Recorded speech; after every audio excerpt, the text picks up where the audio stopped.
Você já parou para pensar como um fundo imobiliário pode sair de pagador de dividendos para praticamente um fundo em liquidação em poucos meses? E mais, será que isso é uma oportunidade escondida ou uma armadilha que parece barata? Hoje a gente vai conversar sobre o V e o R11, um dos casos mais interessantes e ao mesmo tempo mais confusos do mercado de fundos imobiliários atualmente.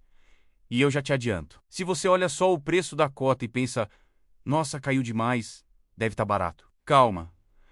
Aqui a história é bem mais complexa. Vamos começar pelo básico, para deixar todo mundo na mesma página. Esse fundo hoje está sendo negociado por volta de R$ 2,18 por cota em alguns momentos recentes. Enquanto lá atrás, no relatório de março, ele estava próximo de R$ 5,52, ou seja, uma queda pesada, daquelas que fazem qualquer investidor olhar duas vezes. Mas não é só o preço que mudou. O fundo inteiro mudou.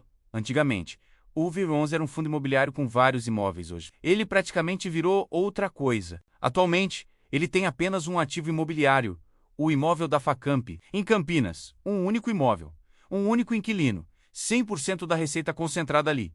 Agora pensa comigo, se você tivesse uma casa alugada e só tivesse um inquilino e ele parasse de pagar, acabou sua renda, certo? É exatamente isso que aconteceu aqui. O fundo sofreu inadimplência 2 meses de aluguel não pagos. E isso já foi suficiente para desmontar completamente a geração de renda. Resultado: zero dividendos.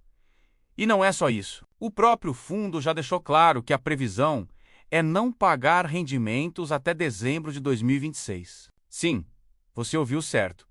Um fundo imobiliário sem renda. Aí você pode pensar, mas como assim? O fundo tem dinheiro? E tem mesmo. O fundo possui caixa relevante, aplicações financeiras e também posição em outros ativos, como cotas de outro fundo imobiliário. Mas aqui entra um ponto que muita gente não entende. Ter dinheiro não é a mesma coisa que gerar renda suficiente. É como ter dinheiro parado na conta e achar que isso paga suas contas sozinho. Não paga. O fundo tem despesas, taxas de gestão, custos operacionais, e tudo isso continua acontecendo mesmo sem aluguel entrando. E aí vem outro dado importante. O resultado do fundo em março foi negativo em cerca de menos 2,75 milhões de reais. Ou seja, além de não gerar renda, ele ainda está queimando o resultado. E a reserva acumulada também negativa. Hoje o fundo tem uma reserva acumulada de aproximadamente menos 3,8 milhões de reais. Traduzindo, ele não tem gordura guardada para distribuir. Agora vamos falar do tamanho do fundo. O patrimônio líquido ainda gira na casa dos 206 milhões de reais no relatório de março, mas com os eventos mais recentes, principalmente a remarcação do ativo, esse número pode cair para algo próximo de 93 milhões de reais. Isso é, praticamente cortar o fundo pela metade. E por que isso está acontecendo? Porque entrou em cena um novo capítulo da história. A possível venda do imóvel Facamp, o fundo, assinou um MOI, que é basicamente uma intenção de venda. Ainda não é definitivo, mas é um passo importante. O valor da venda, cerca de 35 milhões de reais, podendo chegar a 37,3 milhões de reais, considerando obrigações. Só que tem um detalhe aqui que muda tudo. Essa venda gera uma remarcação negativa de aproximadamente 10,3% no patrimônio. Ou seja, o fundo já está aceitando vender com desconto em relação ao que estava contabilizado antes. Agora vem a parte interessante. Se essa venda acontecer, o fundo vai praticamente deixar de ser um fundo imobiliário, porque esse é o último imóvel. Acabou. A partir daí, vira basicamente um fundo de caixa mais ativos financeiros, devolução de capital. Inclusive, já foi anunciada uma amortização relevante, mais de 100 milhões de reais sendo devolvidos aos cotistas, e uma parcela complementar em dinheiro de aproximadamente R$ 0,2629441 por cota com pagamento previsto para 28 de maio de 2026. Para você entender isso de forma simples, como se o fundo estivesse vendendo tudo e devolvendo o dinheiro para os investidores aos poucos. Agora vamos falar da movimentação da carteira. O fundo já vendeu 6 imóveis anteriormente, ficou com um, e agora está tentando vender o último. Além disso, movimentou posição em outros ativos para gerar liquidez, montar conta-garantia e preparar essa devolução de capital. Ou seja, Não é um fundo imobiliário em expansão, é um fundo em desmontagem. E isso muda completamente a forma de analisar.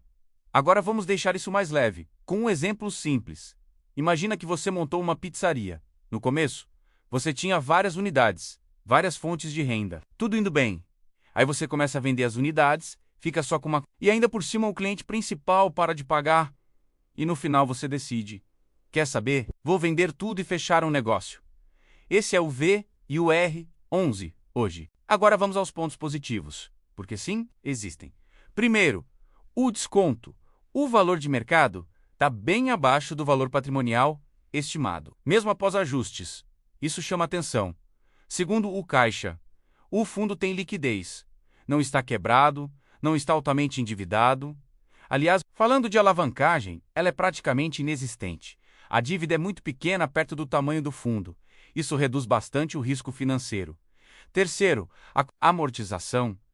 Quem está posicionado pode receber devolução de capital relevante, o que pode ser interessante dependendo do preço de entrada. Agora, os pontos de atenção. E aqui tem bastante coisa. Primeiro, concentração extrema, um ativo, um inquilino, um problema.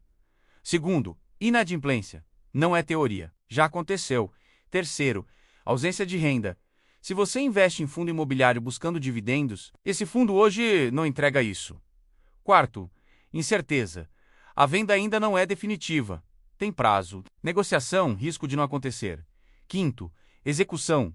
Tudo depende da gestão conseguir concluir essas operações da forma planejada. E aqui vai um comentário importante.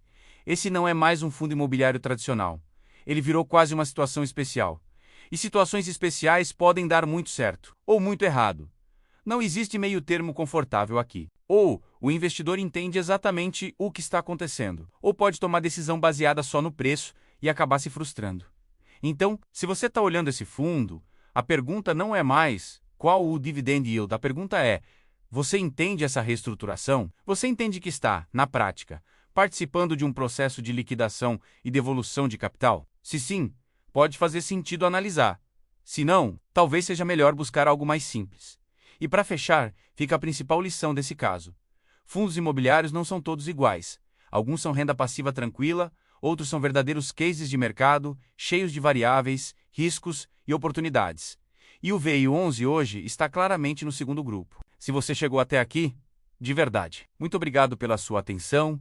Isso ajuda demais o canal a crescer e continuar trazendo análises completas como essa. E se esse tipo de conteúdo faz sentido para você, já sabe, porque aqui a gente não olha só o dividendo, a gente entende o que está por trás dele.